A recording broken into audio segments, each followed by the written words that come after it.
हमारे तरफ देखा ये अपन हालत का बना ले वाला आखिर में हमारा में गलती कर भगवान कुछ दिन खातिर हम पढ़े का चल गई वो हमके छोड़ के पता न कहाँ चल गई। बहुत लोग से सुने आइल बा कि जंगल में रह रह बांसुरी बजाओ तरन से न्यास ले ले बड़न।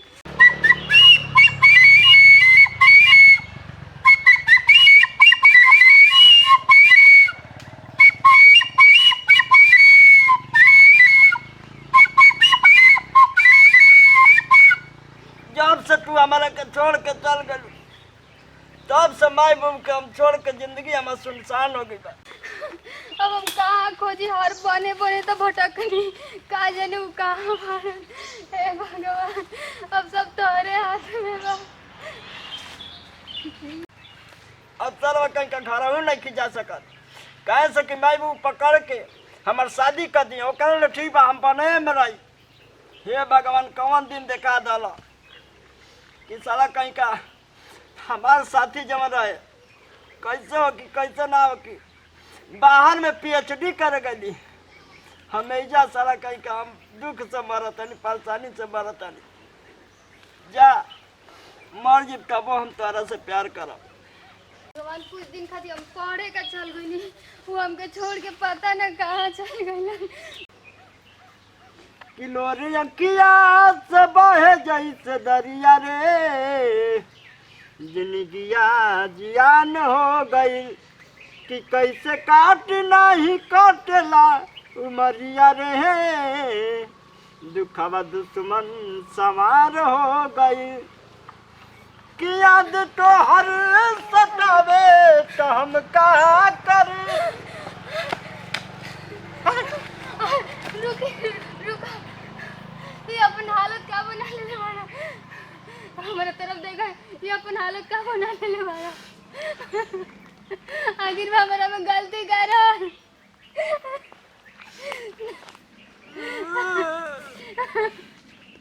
हम गलती कर रहा जी अपन ये दासा कर लिया हम साल भर अरनिया हम तो हरे करनावा हम तो गलवा साधु बनानी हो रनिया। चलो घरे चला घरे घरे चला तू घरे चला। अरनिया तू कवन बहरवा में पढ़ाई करे चल गईलू हम सुगिया आई हो दादा हम कई हाली बिजली से मरला से बच गई है दादा। आखिर में हम गलती कर रहे जब अपन ये हालत बनैला तू का कर हम तो हरा बिना जी नहीं की सकत हम नहीं जी सकत की याद आवे रतिया में तू ही बसल बालू ससिया में हमरे साथ में तू ही बसल वाला हरी केहू ना। तू कैसे कैसे के तो के बतावल हो हमके बहुत लोग से पूछे नहीं केहू कल को पता ना चलल जब से तू घर छोड़ के गईली पढ़ाई करे वो पता ना घर से न पता न फोन न पता हर चीज अपनैली नहीं कुछ ना भइल। हम वो जंगल से आवत तारा बांसुरी की आवाज सुन के हम पहचान गनी तार बांसुरी बजाए के बहुत शौक रहे ना।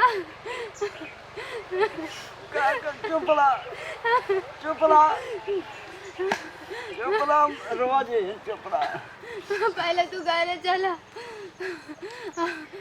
चला अपन हालत पहले सुधारा रोवा मत रोवा मत। और चल तो कल सुखा के हटाई हो गई बनी का कर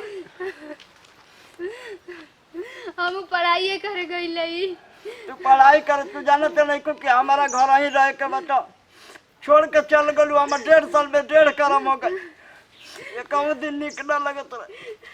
हम वहाँ जाके बहुत खुश ना रही मजबूरी रहे पढ़ाई कर कौन में सिल्फर का पतई चबा चबा होता है हाथी ने देखला शरीर के गला डाली कराओ। अब हम घरे कैसे जाए हम तो भगवान के हम प्यारा हो गए बनी।